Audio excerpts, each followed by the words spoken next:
Orang yang tidak berkualitas hidupnya itu Pak, itu pasti ada hubungannya bagaimana tidak berkualitas dia dan hubungannya bersama orang tua.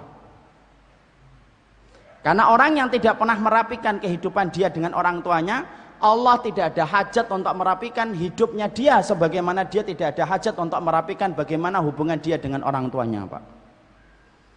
Karena apa? Karena sesungguhnya syukurnya manusia itu tidak akan pernah diterima oleh Allah sampai kemudian dia berterima kasih kepada ibunya atas sedotan air susu yang kemudian dia sedot selama dia kecil sampai membentuk bagaimana fisiknya, dan sampai dia berterima kasih kepada bapaknya atas kristalisasi keringat yang sampai keringat itu menjadikan dia tumbuh dewasa sampai hari ini. Kalau dia tidak pandai berterima kasih kepada dua orang ini, maka syukurnya itu tidak akan diterima oleh Allah. Berantakan hidupnya Pak. Masa Ustaz? Iya.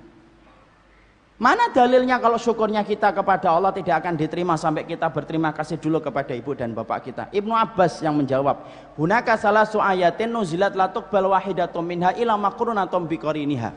Ada 3 ayat yang bertebaran di dalam Al-Quran, di mana pengamalan 3 ayat ini tidak akan diterima oleh Allah sampai kita melakukan 3 amal penyertanya.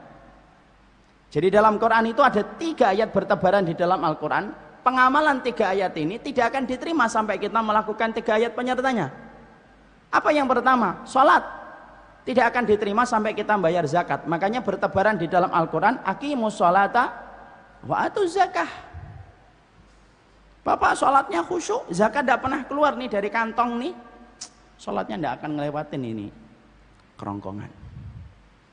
Yang kedua, taatnya kepada Allah tidak akan diterima iman kita kepada Allah sampai kita beriman sama Rasul Pak. Iman kepada Allah mentah Pak, kalau kita tidak beriman kepada Rasul.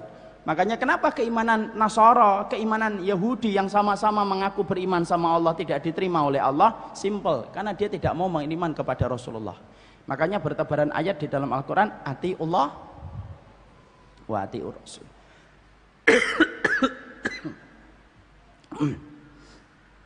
Tidak ada teh hangat ya ini ya, nggak ada.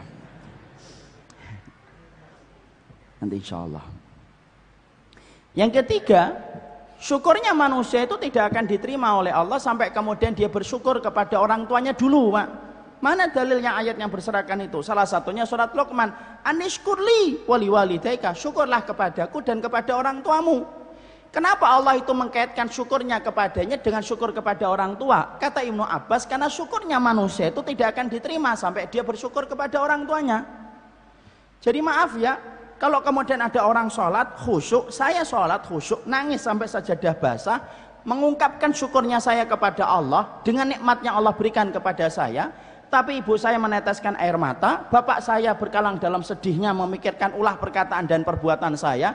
Demi Allah ya, Allah tidak ada hajat menerima syukurmu.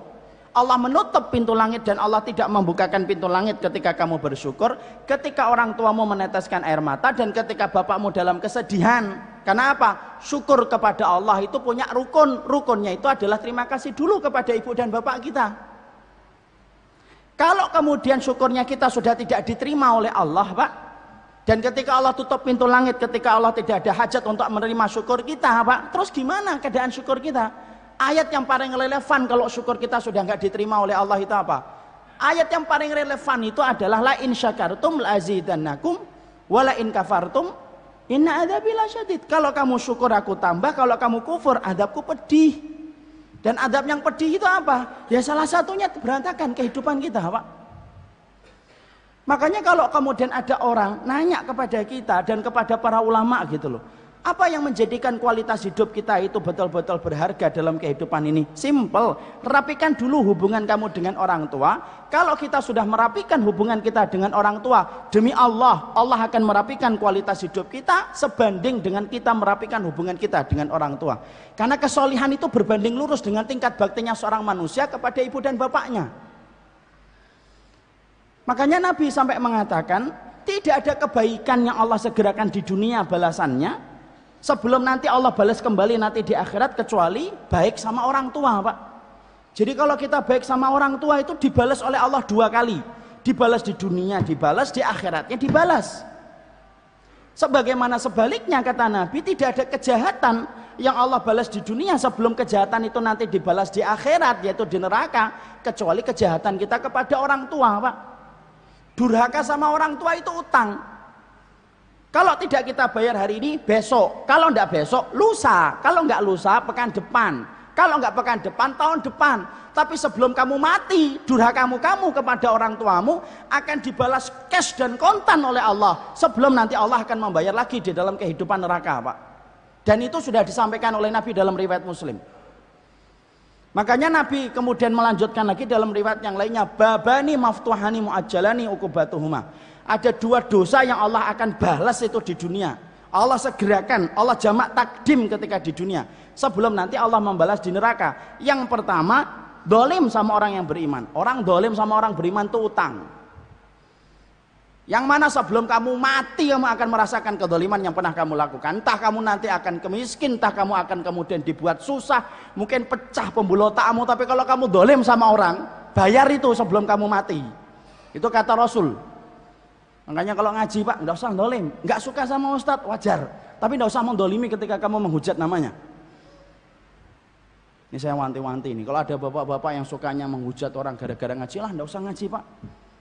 Nggak usah ketemu kita. Ngaji ngikutin Nabi bukan untuk mendolimin orang.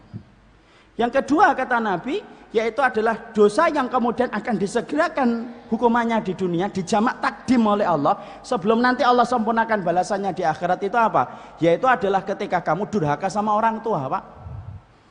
Makanya inilah yang menjadikan akhirnya kita paham, kok kehidupan ada di antara kita, kok ruwet, Pak. Bapak kerjaan kantornya ada masalah yang tidak selesai-selesai. Cek itu, kapan terakhir kita nelpon ibu? Cek kapan kemudian kita membuat senyuman bapak kita. Karena jawaban dari pertanyaan itu akan menentukan kualitas hidup kita. Di situ kita akan ketahuan, Pak, bagaimana kualitas hidup kita. Jadi kualitas hidup kita sebagai orang yang beriman itu tidak ditentukan dengan pendidikan strata yang tinggi. Bukan S1, bukan S2, bukan. Tapi kualitas hidupnya orang yang beriman itu ditentukan bagaimana baiknya dan rapinya hubungan dia dengan orang tua.